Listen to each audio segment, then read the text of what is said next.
देखे कि भाई ये आदमी वहीं वहीं गया है जहां जहां सम्राट अशोक ने धर्म प्रचार किया था। भाई यहाँ तो 15वीं सदी में वो उस आदमी को कैसे मालूम था कि सम्राट अशोक ने सीरिया से लेकर करके बंगाल की खाड़ी तक अस्पताल बनवाया। गुरु नानक लंका गए, नेपाल गए, उधर फिर ईरान, इराक, सीरिया तक गए, अशोक भी यही किया।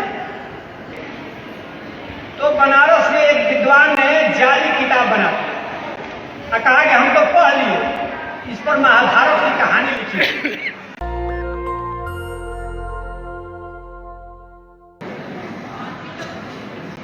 अभी यहाँ खाना खा रहे थे तो लोगों ने बताया कि सतनामी परंपरा का सब ये है गुरु घासीदास।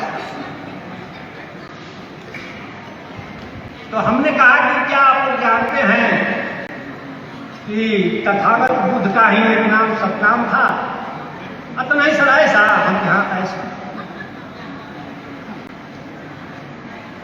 तो कैसे सर आप जाने? हम कहेंगे देखिए आपके देश में पाली और बुद्धिज्म पर काम करने वाले बहुत बड़े विद्वान हुए भरत सिंह उपाध्याय, उनका इस पर रिसर्च ही है कि सतनाम तथागत बुद्ध का ही नाम था। तो गुरु जी घासीदास अपनी भाषा में वही कहते हैं, गुरु नानक देव अपनी भाषा में वही कहते हैं, संत कबीर वही कहते हैं, संत रैदास भी वही कहते हैं। यह मामूली चीज थोड़े है, हम लोग को पता ही नहीं है सतनाम क्या है। सतनाम रैदास का मूल्यांकन चल रहा है, किसी को पता ही नहीं है। तो रैदास की किताब पढ़िएगा तो उसमें है अर्थ निरंजन। ये निरंजन कौन है? ये बर्मा देश और बंगाल के बीच जो बौद्ध लोग रहते थे उनको रावल कहा जाता था। रावल इसी रावल से रावल पिंडी शब्द बना है। पाकिस्तान वाला बौद्ध नगरी थी रावल पिंडी। रावल माने बौद्ध भिक्षु। इन रावल लोग जो थे ये लोग निरंजन को पूजते थे। सारा रिकॉर्ड बताता है। वो निरंजन कौन है? बुद्ध हैं, बुद्ध ही हैं। उसी की चर्चा संत रैदास ने की है, संत कबीर ने की है, गुरु नानक देव ने की है, गुरु घासीदास ने की है। तो आप साहित्य तो पढ़ रहे हैं लेकिन ये पता नहीं है कि कौन निरंजन है, कौन सतनाम है। ये उत्तर बुद्धिस्ट परंपरा है। इसलिए एक बार अगर इस एंगल से देखा जाएगा तो पूरा हिंदी साहित्य का इतिहास हम लोग गलत ही पढ़ रहे हैं और हमारा टोटल देश के विश्वविद्यालय गलत ही पढ़ा।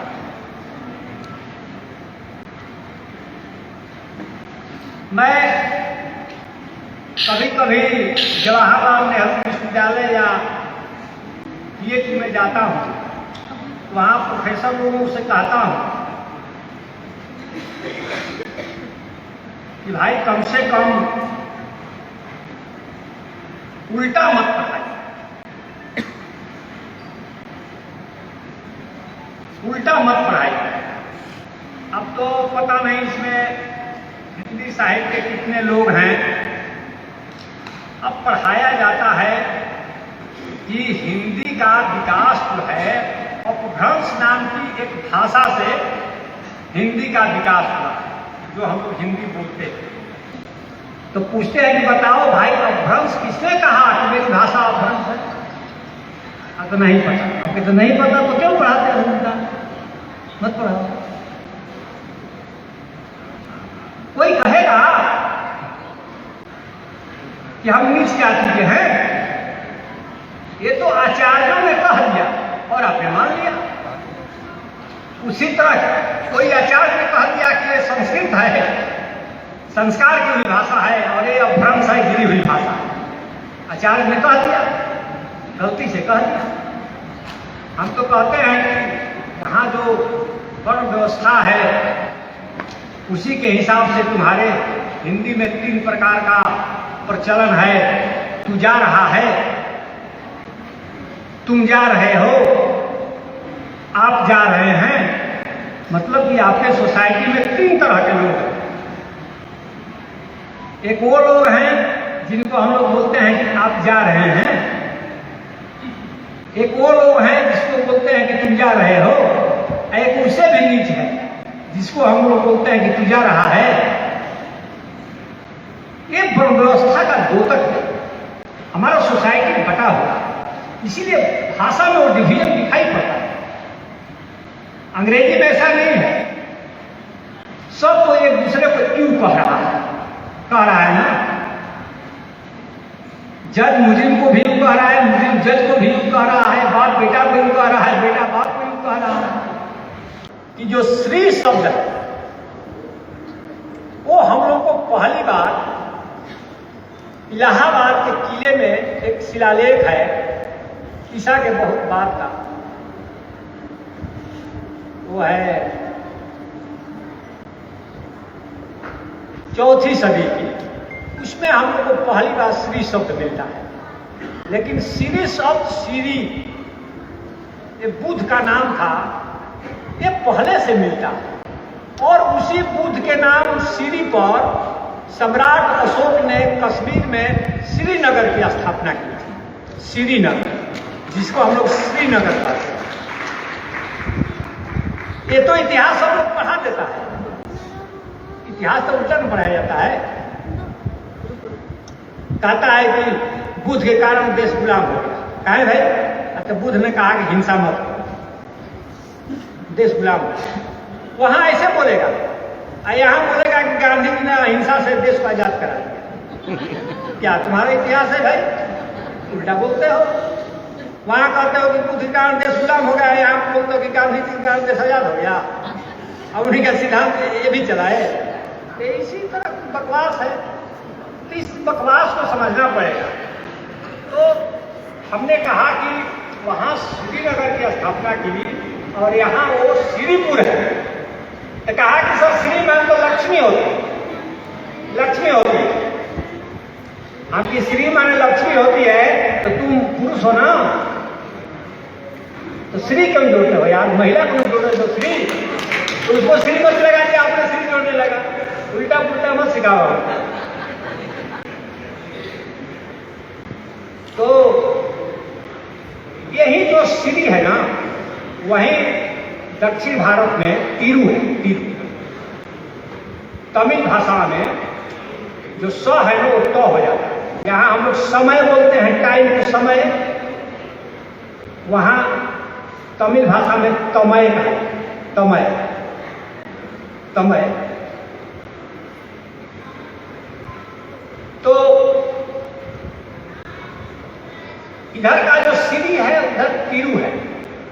उसी बुद्ध के नाम पर तिरुपति है, उस तिरु श्री है। तिरुवनंतपुरम है, तिरुवनंतपुरम। अभी एक आए थे पत्रकार, तो हमारे मुंह से निकल गया कि सर भिलाई भीलों का गांव था। सर आप क्या क्या बोलते हैं? हम क्या सही बोलते हैं ना? भिलवाड़ा, भिलाई, भिलसा, ये सभी भीलों के नाम पर है। तुमको क्यों आश्चर्य हो रहा है?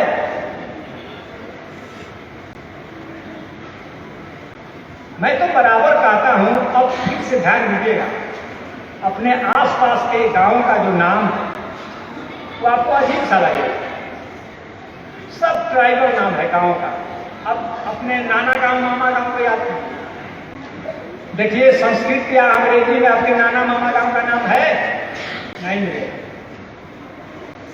वहीं से हिस्ट्री आपका खुलता है। तो श्रीपुर में यहाँ आए हुए हैं नरेश जी और भाई साहब, तो वहां वेंसांग गया था और वेंसांग ने जैसे जैसे बताया सिरपुर में यहाँ ऐसे गए तो ये मिला वो मिला। भाई साहब खुदाई हुई ना तो जहां जहां बताया था वहीं वहां मिला। उस समय का सिरपुर इसने देखा था अपनी आंखों से।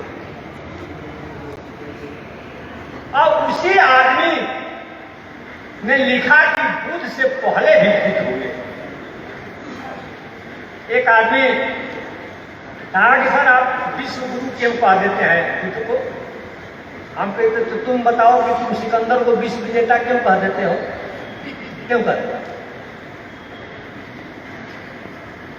सिकंदर ने एशिया का 5% जमीन जीती थी और यहाँ बुद्ध पूरा एशिया ही जीत लिए, तो कौन विश्व विजेता होगा? उल्टा इतिहास मत लिखिए। अगर सिकंदर विश्व विजेता था जो 5% एशिया का जमीन जीता, तो यहाँ चीन, जापान, कोरिया से लेकर के श्रीलंका पूरा एशिया को बिना तलवार का जीतने वाला आदमी विश्व गुरु कैसे नहीं हुए? तो जब पहली बार मैंने कहा कि भारत विश्व गुरु है तो बुद्ध के कारण, तो बहुत सारे लोग हमारी दोस्ती छोड़ करके चले गए। हमारी तब उल्टा पुल्टा लिखता है। और आज देखते हैं 10-20 साल के बाद कि सभी लोग लिख रहे हैं कि बुद्ध के कारण ही भारत विश्व गुरु है। तो मेरी जितनी भी स्थापनाएं हैं आज नहीं 100 साल के बाद सभी सत्य होगी, एक भी गलत नहीं है। आज आपको भले उल्टा लगे। तो मैंने कहा कि बुद्ध से पहले भी बुद्ध हुए। तो लोगों ने कहा कि क्या प्रोफेसर साहब आप भी कथा कहानी सुनाने लगे, बुद्ध से पहले भी बुद्ध हुए? तो हम कहे कि भाई ये बताइए कि मेडिवल हिस्ट्री में आप पढ़ाते हैं कि सिख धर्म में 10 गुरु हुए, तो वो भी झूठ है क्या? अगर वो सत्य है कि सिख धर्म में 10 गुरु हुए, तो बुद्धिज्म में अगर 27-28 गुरु की मैं बात करता हूं तो तुमको उल्टा क्यों लग रहा है? क्यों लग रहा है? न्यूटन को सेव के वृक्ष के नीचे ज्ञान मिल सकता है, तो बुद्ध को अगर पीपल के नीचे मिल गया तो तुमको आश्चर्य क्यों हो रहा है? मत आश्चर्य करो। तो हमारे पास तो पुख्ता सबूत है कि बुद्ध से पहले भी बुद्ध हुए। मैं अभी नेपाल सरकार के आग्रह पर नेपाल गया था। एक बुद्ध को तो आप लोग जानते हैं, जिनको हम लोग शाक्य मुनि बुद्ध कहते हैं। शाक्य मुनि बुद्ध, उनके पहले एक कश्यप बुद्ध हुए, ठीक उनके पहले। कश्यप बुद्ध का जो गांव था वो उत्तर प्रदेश में श्रावस्ती से 14 मील दूर था। आज की तारीख में उस गांव का नाम है टनावाड़ा। वो स्थापित तक है और उसकी चर्चा घनश्याम और साहियान दोनों ने लिखा। और कश्यप बुद्ध से पहले कोरागमन बुद्ध हुए। तो मैं नेपाल गया तो देखा कि सम्राट अशोक ने कोरागमन बुद्ध, शाक्यमुनि बुद्ध नहीं, गौतम बुद्ध नहीं, कोरागमन बुद्ध, कोरागमन बुद्ध की स्मृति में बहुत बड़ा पिलर खड़ा कराया निगली हवा में। मैं आंखों से देखा वो पिलर गिरा हुआ है, बहुत विशाल है, और उस पर लिखा हुआ तब की लिपि में, अशोक की लिपि में, कि मैं इस स्थान पर आया और कोरागमन बुद्ध का यहाँ स्तूप था, हमसे बहुत पहले बना हुआ। उसका मैंने रिपेयर कराया और उनकी स्मृति में यहाँ पिलर गड़वाया। लिखा है इस पर, जाकर आप देख सकते हैं। तो जिस अशोक के इंस्क्रिप्शन अभिलेख शिलालेख के आधार पर तुम पूरा भारत का इतिहास लिख रहे हो, उसी इंस्क्रिप्शन के आधार पर तुम कोड़ागमन बुद्ध का इतिहास क्यों नहीं लिख रहे? वो तो है। फिर वहां से हम कार से चले गए कोड़ागमन बुद्ध से पहले ककुसंद बुद्ध। वो कहाँ के थे भाई? वो गोटिहावा के थे। तो गोटिहावा आप जाइएगा ना, मैं गया था, तो वहां भी सम्राट अशोक का पिलर है। वो पिलर टूट गया है, लेकिन 4.5 फुट इतना ऊंचा अभी भी है। वो ककुसंद बुद्ध की स्मृति में वहां सम्राट अशोक ने पिलर गड़वाया था। सम्राट अशोक न केवल राजा, बहुत बड़ा इतिहासकार था। बुद्ध का इतिहास तो मिट गया होता, तो सम्राट अशोक ने जहां जहां जान लिया यहां जन्म लिए थे, वहां पिलर गड़वा दिया। यहां उनको ज्ञान मिला, वहां पिलर गड़वा दिया, खोजवाया। बहुत सारा इतिहासकार रखा था, कहां भाई ज्ञान दिए, तो यहाँ पिलर गड़वा दिया। कहां उनका निर्माण हुआ, वहां पिलर गड़वा दिया। अब उसी पिलर को देख करके फाहियान और इंसान ने डायरी अपनी लिखी। बोधगया गए, सारनाथ गए, कुशीनगर गए, खूंटा गाड़ दिया था ना सम्राट अशोक, निशानी गाड़ दिया था। अब वो भी निशानी है सब। वो पिलर मैंने देखा अभी लोरिया अधिराज सम्राट अशोक का। 10 बजे सुबह मैं पहुंचा था। क्या उसकी चमक है भाई साहब, कि आंख जीत जाए। जो सूरज की किरणें रिफ्लेक्ट हो रही थी 10 बजे, और उस पर जो लेटर लिखा था एकदम चौकोर।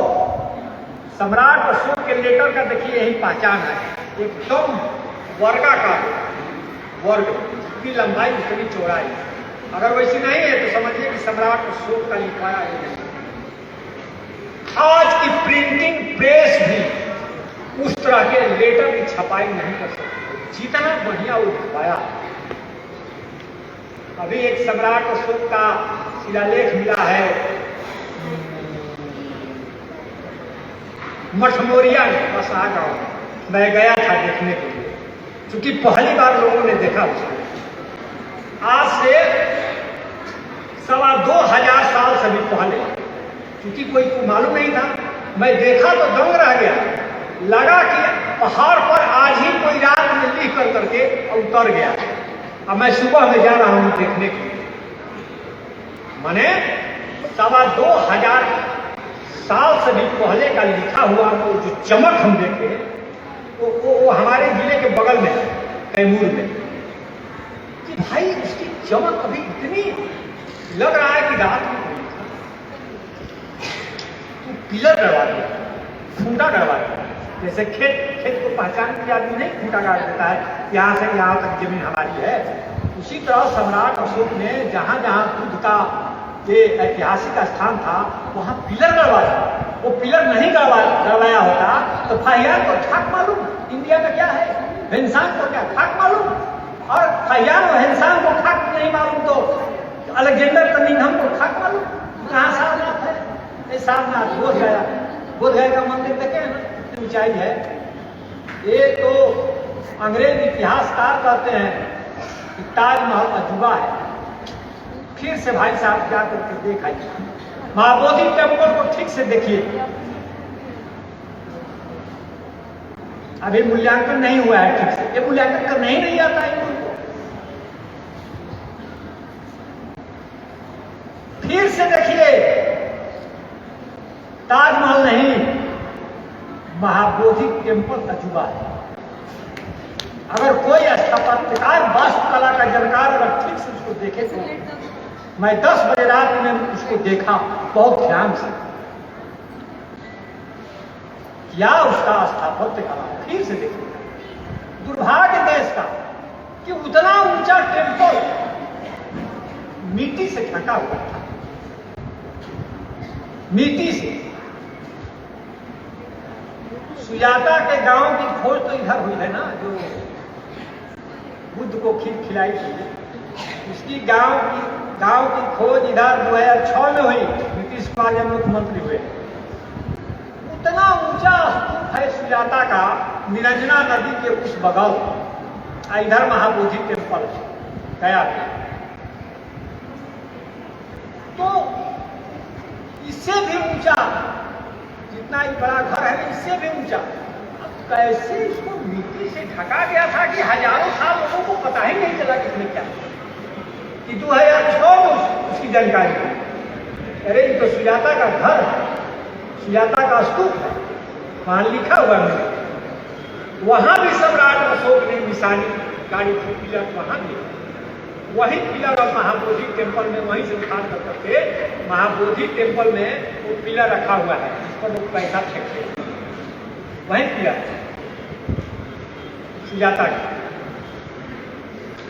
तो अलेक्जेंडर कनिंघम ने जो खोज की, तो वो तो फाहियान और हेनसान ने जो अपनी डायरी लिखी थी ना, उसी आधार पर इधर है, इधर है, इधर है, तो सारनाथ की खुदाई हुई, मिल गया सारनाथ, एक जगह मिल गया, महाबोधि टेम्पल मिल गया, श्रावस्ती मिल गया, कुशीनगर मिल गया, लुम्बिनी मिल गया, ये सब उसी की डायरी के आधार पर। ये तमाम लोग पाते हैं, इंसान और फाहियान कि बुद्ध से पहले भी हुए। पूरा फाहियान ने एक चैप्टर ही लिखा है, 20वां चैप्टर, बुद्ध से पहले के बुद्ध पर चैप्टर लिखा है भाई साहब। हरहुत और सांची के स्तूप पर उस पर पुराने बुद्धों का वर्णन है, ओरागमन बुद्ध का, ककुसंग बुद्ध का। अभी कोलकाता म्यूजियम में जाइए, ये सब भरहुत के स्तूप पर लिखा हुआ पुराने बुद्धों का नाम है, अभी है। तो भरहुत में मिलता है, सांची में मिलता है, फाहियान हेनसान की डायरी में मिलता है, हर जगह मिलता है। यहाँ का तो अमेरिका गया था, मैं जो बता रहा हूँ ककुसंग बुद्ध का जो अवशेष मिला है, उसका चारकोल अभी दुनिया की जो सबसे बड़ी जांच करने वाली जो लैब है अमेरिका में, पीटारे से, वहां गया था और अमेरिका से वो रिपोर्ट आ गई है। आप इंटरनेट खोल कर पढ़ लीजिए, ककुसंग बुद्ध के गांव की वो रिपोर्ट जो आई है, अमेरिका के जो लैब ने दिया है, वो बता रहा है ये चारकोल जो है ये 8वीं नवी सदी ईसा पूर्व का है। तब तो हमारा विश्लेषण सही है। एक बुद्ध का समय अगर 50 साल से थोड़ा ज्यादा मानिएगा, तो आप 27 का से गुना कीजिए, तो देखिए आप कहां पहुंचते हैं, सिंधु घाट की सभ्यता में। इसीलिए मैं कहता हूं कि सिंधु घाट की सभ्यता वो सभ्यता थी, सिंधु घाटी तो मिलती ही नहीं, सिंधु घाटी तो मिलती ही नहीं। सिंधु घाटी सभ्यता की खोज जानते हैं कैसे हुई है? स्तूप की खुदाई, स्तूप की खुदाई में सिंधु घाटी की सभ्यता मिली है। सिंधु घाटी की सभ्यता में स्तूप मिला तो क्या मिला? मोहनजोदड़ो में जाइएगा तो सबसे पहले जो सबसे भव्य इमारत है वो स्तूप थी, एकदम विशाल था, उसी की चोटी दिखाई पड़ेगी मोहनजोदड़ो। हमारे यहाँ का इतिहासकार कहता है कि वो सिंधु घाटी सभ्यता के समय का ही नहीं, वो कुषाण काल का। अब आया है जर्मनी और इटली का पुरातत्ववेत्ता और उसने लिख दिया साइंस पत्रिका में, नहीं नहीं नहीं, ये स्तूप सिंधु घाटी सभ्यता के समय। जाओ सारे भारत के इतिहासकार मुंह पर चादर ढाक करके मुंह छिपाए हुए हैं, जाओ क्या करें। हम लोग तो कुषाण काल का कह रहे थे, ये तो इटली और जर्मनी के इतिहासकार बता दिया कि सिंधु घाटी सभ्यता के समय का है। हड़प्पा में बहुत बड़ा स्तूप था जिसका फोटोग्राफ आज भी ब्रिटिश म्यूजियम में है, जिसका ईंट एक एक उखाड़ करके ठेकेदारों ने फेंक दिया।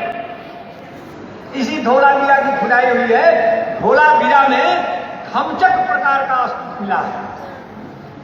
धमचक प्रकार का स्तूप धोलावीरा सिंधु घाटी सभ्यता का बहुत विशाल नगर।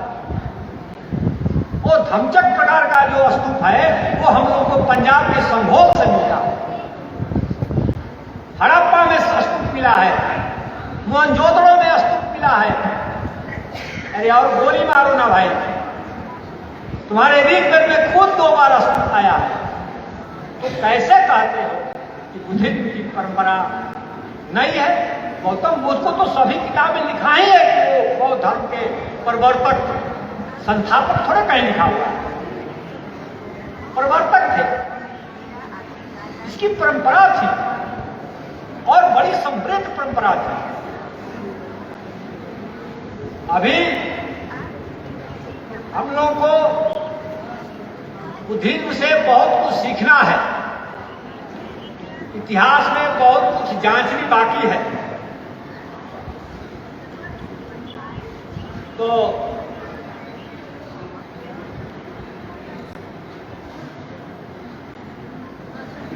लगता है कि बहुत कुछ बोल दिए हैं। ये जब मैं कह रहा था कि 1 जुलाई से शुरू होता है सत्र, तो अंग्रेजों को तो 12 महीना ही नहीं पता था। यही से सीखा ना वो। अब उसका प्रमाण है। अक्टूबर मतलब क्या? ऑक्टा माने 8वां महीना। सितंबर सेप्टा माने 7वां महीना। सेप्टा माने 7वां, ऑक्टा माने 8वां। नवंबर नोवा माने 9वां। दिसंबर डेका, डेका माने 10वां। 10 को महीना ही होता था। 2 महीना फिर यहां से वो लोग लेकर के जोड़ा। तो आपका देश बहुत समृद्ध रहा है। प्रकृति पर और संस्कृत पर फिलहाल मैं बोलना नहीं चाहता हूं कि आपको मैं बता सकूं कि प्राकृत की क्या परंपरा है। और अशोक के जो शिलालेख हैं उसमें जो लिपि चिन्ह है, लिपि चिन्ह वो 5 नहीं 10 लिपि चिन्ह एकदम इंडस वैली सिविलाइजेशन के लिपि का फोटो कापी। मैं तो कहता ही हूं कि अशोक की जो लिपि है उसका डेवलपमेंट इंडस वैली सिविलाइजेशन की लिपि से हुई है। पूरी एक परंपरा है, स्तूपों की पूरी परंपरा है, लिपि की पूरी परंपरा है। किसी ने भी कहा कि सर बोलते हैं कि बौद्ध सभ्यता है। अभी किसी ने पूछा कि सर सेकुलर आप बोलते हैं कि केवल बौद्ध धर्म है कैसे? तो हमने कहा कि भाई ऐसा करो कि सेकुलर का मतलब धर्मनिरपेक्ष किसी ने पढ़ाया, तुमने पढ़ा, लेकिन मैं फिर से आपसे कह रहा हूं कि जो पढ़ाया उसको छोड़ दो। अब देखो जो अंग्रेजी की सबसे बड़ी डिक्शनरी है, वेबस्टर डिक्शनरी, उसको लिखने में 125 साल लगा था। और इसके बाद ऑक्सफोर्ड डिक्शनरी, उसको लिखने में 76 साल लगा था। तो ये सब बड़ी डिक्शनरी है। तुम खोल करके देखो कि सेकुलर का क्या अर्थ होता है। उल्टा पुल्टा न पढ़ो न सुनो, जाकर डिक्शनरी देखो। सेकुलर का मतलब होता है जो परलोक में विश्वास नहीं करता है, उसी को केवल सेकुलर कहा जाता है। और जो परलोक में विश्वास करता है उसको सेकुलर नहीं कहा जाता। और मैं यहाँ बोल रहा हूँ ना, घर जाकर देखिएगा, सेकुलर का पहला अर्थ यही है, उसी से इसका ओरिजिन है कि जो परलोक में विश्वास नहीं। मुस्लिम धर्म करता है परलोक में विश्वास, इसीलिए उसमें जन्नत है। हिंदू धर्म करता है परलोक में विश्वास, इसीलिए इसमें स्वर्ग है। ईसाई धर्म करता है परलोक में विश्वास, इसीलिए उसमें हेवन है, वहां जाए। लेकिन बौद्ध धर्म परलोक में विश्वास नहीं करता है, इसीलिए बौद्ध धर्म ही मैं कहता हूं कि सेकुलर है।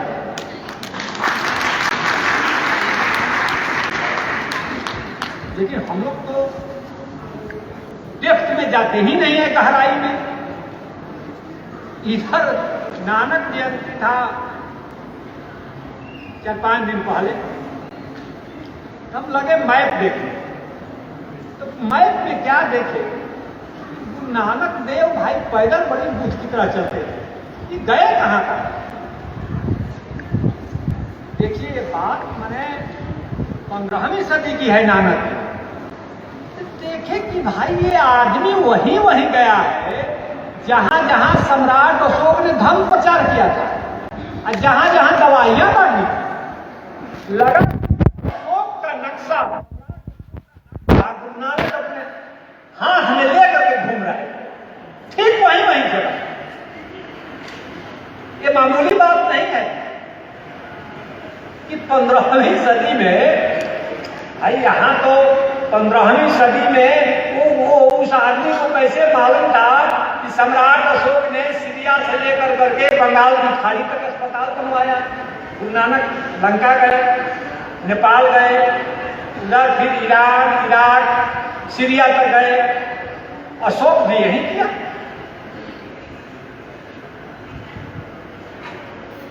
यहां लोग कहते हैं कि कोई नाम लेवा नहीं था, कोई नाम लेवा नहीं था बुद्ध का और अशोक का। आपको हैसियत होगा कि भारतीय इतिहास में समुद्रगुप्त को हम लोग क्या कहते हैं, भारत का नेपोलियन। समुद्रगुप्त एक राजा था गुप्त वंश का, उसको हम लोग भारत का नेपोलियन कहा जाता है। भारत में एक भी ऐसा राजा नहीं होगा जिसकी तुलना किसी वहां विदेश में किसी राजा से की जाए। सम्राट अशोक पहला राजा है, आखिरी राजा है भारत का, जिसकी तुलना विदेश के राजाओं से विदेशियों ने किया। लियांग बुटी चाइना का बहुत बड़ा सम्राट 6ठी शताब्दी से, लियांग बुटी को चाइना का अशोक कहा जाता है। पढ़ लीजिए वर्ल्ड। यहां कंबोडिया में जयवर्धन हुआ, जयवर्धन सप्तम, जिसने अशोक के राह पर चलकर अगर अशोक ने सीरिया से लेकर के बंगाल की खाड़ी तक बुद्ध की प्रेरणा से अस्पतालों की कतार बिछा दी थी, तो उस राजा ने बंगाल की खाड़ी से लेकर के चीन तक अस्पतालों का जाल बिछा दिया था। तो कंबोडिया के राजा जयवर्धन को कंबोडिया का अशोक कहा जाता है। सोच लीजिए। बर्मा के एक राजा थे, उनका नाम था धम्मचेती। धम्मचेती को बर्मा का सम्राट अशोक कहा जाता है। इतना ही नहीं, चीन के राजा लियांग बुटी ने तो अपने देश चीन में सम्राट अशोक का मंदिर ही बनवा दिया था, आज से 1500 साल पहले बना दिया। सोच सकते हैं। एक बात सम्राट मैं कहता हूं भारत का, जिसकी तुलना कर करके विदेश के राजा अपनी छाती को चौड़ा करते हैं। मैं सम्राट अशोक और बर्मा का राजा धम्मचेती का बकायदे कल्याणी में शिलालेख है। बर्मा में जाकर देखिएगा, बर्मा देश में उसने लिखा है अपने शिलालेख में कि मेरा सपना है कि मैं अशोक राज भारत में स्थापित, ये बर्मा में स्थापित करूं। बर्मा में उसने अशोक राज स्थापित करने का सपना देखा था। धमचेती ने 15वीं सदी में और 14वीं सदी में फिरोज शाह तुगलक मारे मारे फिर रहा था। सम्राट अशोक के शिलालेख को पढ़ने वाला इंडिया में कोई नहीं था।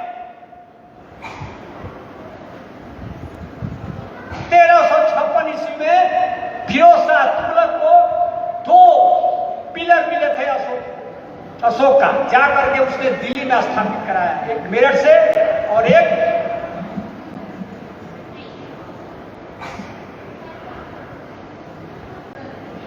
हरियाणा में है।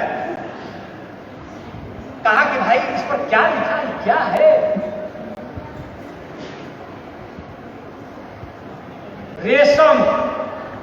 रेशम बनने वाली रुई पर अशोक के शिलालेख को इतना सुखवार, इतना सुंदर, इतना कोमल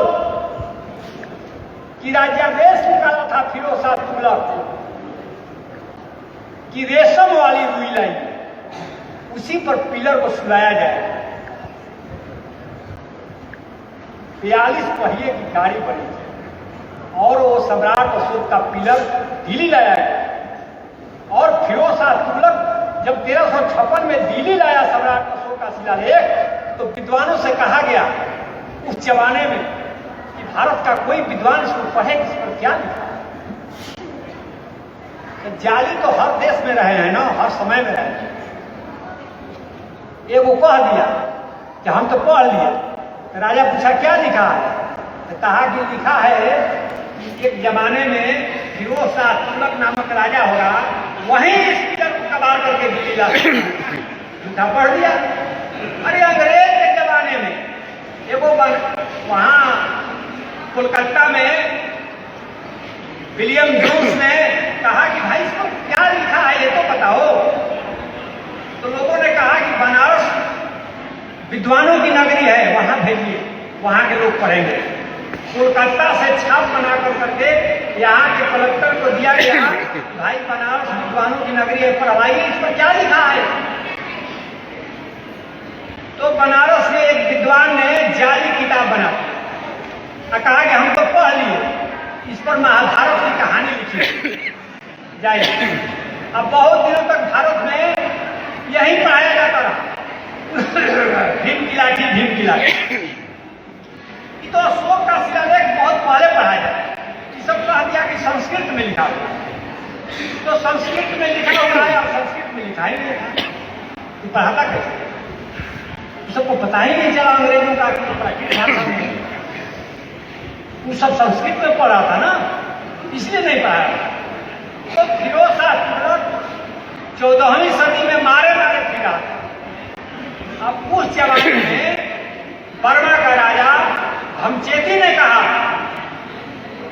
कि मुझे सम्राट अशोक की राहों पर चलना है, बाकायदे सम्राट अशोक का नाम लिखवाए।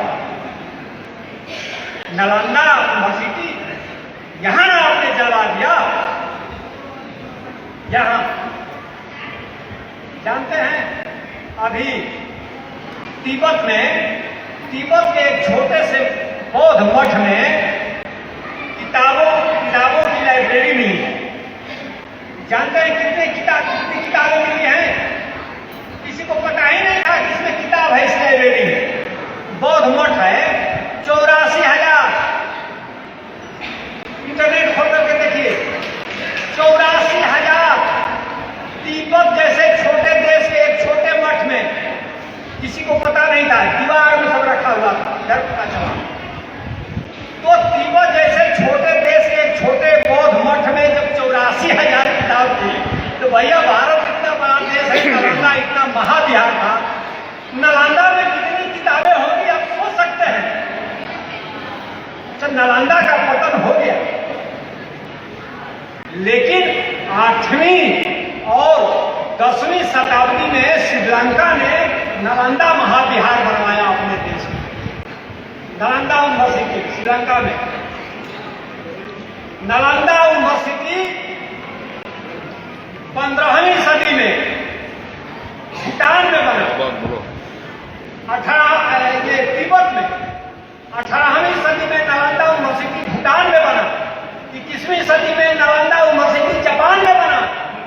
नालंदा यूनिवर्सिटी की क्या प्रॉब्लम क्या है? चलती रही।